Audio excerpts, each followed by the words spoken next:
ओम गण गणपते नमः।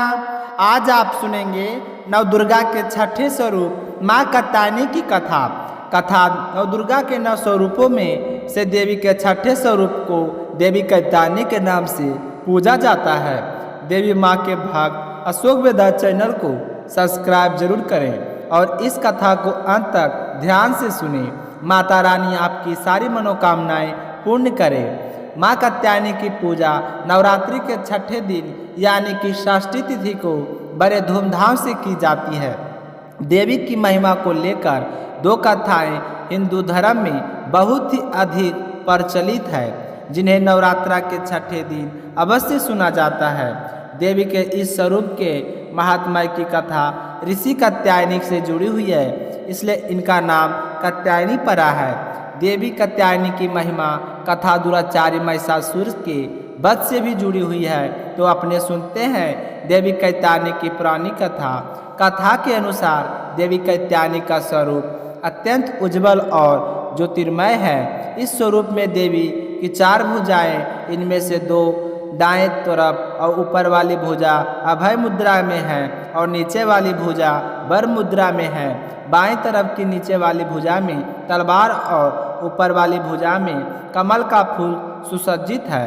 देवी कात्यायनी इनका वाहन सिंह है। आप सुनते हैं माता कात्यायनी की व्रत कथा, तो ध्यान पूर्वक सुने।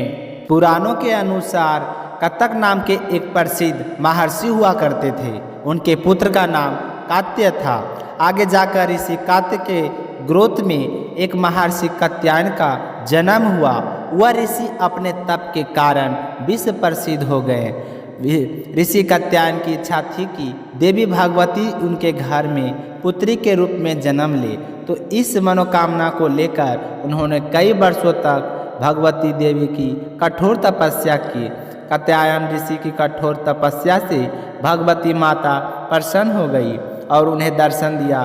दर्शन देकर वर मांगने को कहा, तो माता रानी के दर्शन करके ऋषि कात्यायन बहुत ही खुश हुआ और हाथ जोड़कर कहने लगा कि माँ, मेरी इच्छा है कि आप मेरे घर भी पुत्री के रूप में जन्म ले। तो कात्यायनी ऋषि की बात सुनकर भगवती माता बहुत ही प्रसन्न हुई और उसकी एक निष्ठ तपस्या से प्रसन्न होकर देवी भगवती ने उसकी इच्छा का मान रखते हुए ऋषि कात्यायन के घर पुत्री के रूप में जन्म लिया। ऋषि कात्यायन की पुत्री होने के कारण देवी भगवती देवी कात्यायनी कहलाई। महर्षि कात्यायन ने बड़े प्रेम से देवी कात्यायनी का पालन पोषण किया। कुछ समय पश्चात पृथ्वी पर दुराचारी महिषासुर का उपद्रव सारी सीमाएं लग रहा था। महिषासुर को यह वरदान मिला था कि कोई भी पुरुष उसे कभी भी पराजित नहीं कर सकता है, उसका अंत नहीं कर सकता है। इसलिए उसे अपने अहंकार को हो गया था और इसी अहंकार के चलते वह सभी देवी देवताओं पर बहुत ही परेशान करने लगा, क्योंकि उसे किसी का डर तो था ही नहीं और उसने देखते ही देखते देवलोक पर भी अपना कब्जा जमा लिया। तब भगवान विष्णु पर जलित ब्रह्मा और देवादिदेव महादेव ने उसका विनाश करने के लिए अपने तेज से एक देवी को उत्पन्न किया। महर्षि कात्यायन ने इस देवी के अवसर प्रथम विधिवत पूजा भी कहते हैं कि इसलिए इस देवी को कात्यायनी के नाम से जाना गया है। इस कथा तरह कात्यायनी माता को लेकर अलग अलग कथाएं हैं।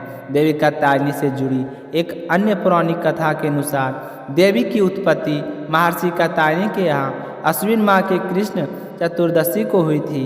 इसके बाद महर्षि ने शुक्ल सप्तमी, अष्टमी और नवमी तक देवी के अपने आश्रम में विधिवत पूजा अर्चना की थी और दशमी को देवी के इस स्वरूप को महिषासुर का वध किया था।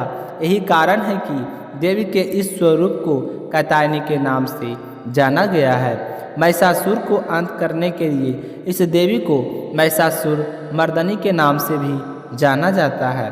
देवी दुर्गा का वह रूप अमोघ फलदायिनी और वृक्ष की गोपियों ने करुणा अवतार श्री कृष्ण को अपने पति के रूप में पाने के लिए कालिंदी यमुना के किनारे देवी कात्यायनी की आराधना की थी। आज वह पर देवी कात्यायनी समस्त बीज मंडल की अर्धशास्त्रीय देवी के रूप में प्रतिष्ठित है। स्कंद पुराण में देवी कात्यायनी के बारे में विस्तार से बताया गया है और उसमें यह भी बताया गया है कि उनकी उत्पत्ति परमेश्वर के सांसारिक क्रोध से हुई थी। नवरात्रि के छठे दिन देवी दुर्गा के इस स्वरूप की पूजा का काफ़ी महत्व माना जाता है। कहा जाता है कि देवी कात्यायनी की पूजा में लाल और सफ़ेद रंग की कपड़े पहनना बहुत ही शुभ होता है। कहते हैं कि जो भी सच्चे मन से अपना सब कुछ समर्पित करते हैं, माता की आराधना करता है, उसे माता रानी के बहुत ही जल्द दर्शन प्राप्त हो जाते हैं। देवी के इस स्वरूप के पूजन से भक्तों में एक अद्भुत शक्ति का संचार होता है। देवी कात्यायनी का ध्यान हमेशा गोदाली बोयलाक से किया जाता है। माँ की पूजा करें तो उनका आग्रहण करते हुए कहना चाहिए कि ओमकार जैसे निर्विकार स्वरूप वाली देवी कात्यायनी की कृपा हम शुभ दृष्टि पर हम सब पर हमेशा बना रहे।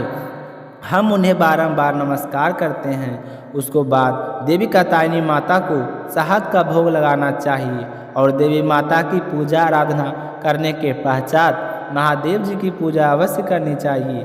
देवी दुर्गा के छठे अवतार में हमें यह शिक्षा मिलती है कि अगर भक्ति और संकल्प सच्चा हो तो परम प्रकृति की कृपा सदा बनी रहती है। जिस प्रकार महर्षि कात्यायन ने एक निष्पक्ष तपस्या से प्रसन्न होकर देवी दुर्गा ने उनकी इच्छा और तपस्या का मान रखा, ठीक उसी प्रकार मनुष्य को भी अपनी भक्ति निष्ठा और संकल्प के पथ पर अब विचल रहना चाहिए और पूरे श्रद्धा भाव से एकाग्रचित मन से माता रानी की पूजा करनी चाहिए। कथा समाप्त होते ही कमेंट बॉक्स में कात्यायनी माता की जय हो जरूर लिखें और माता रानी आप सभी की मनोकामनाएं पूर्ण करें। प्रेम से बोलिए दुर्गा माता की जय हो। अब अपने सुनेंगे लप्सी और तपसी की कहानी। इस कहानी को हर व्रत कथा के बाद में जरूर सुनना चाहिए। इस कथा को सुने बिना हमारे व्रत और पूजा पाठ का पुण्य फल नहीं मिलता। एक लप्सी था, एक तपसी था। तपसी हमेशा भगवान की तपस्या में लीन रहता था। लप्सी रोज सावा सिर की लप्सी बनाकर भगवान को भोग लगाकर भोजन कर लिया करता था।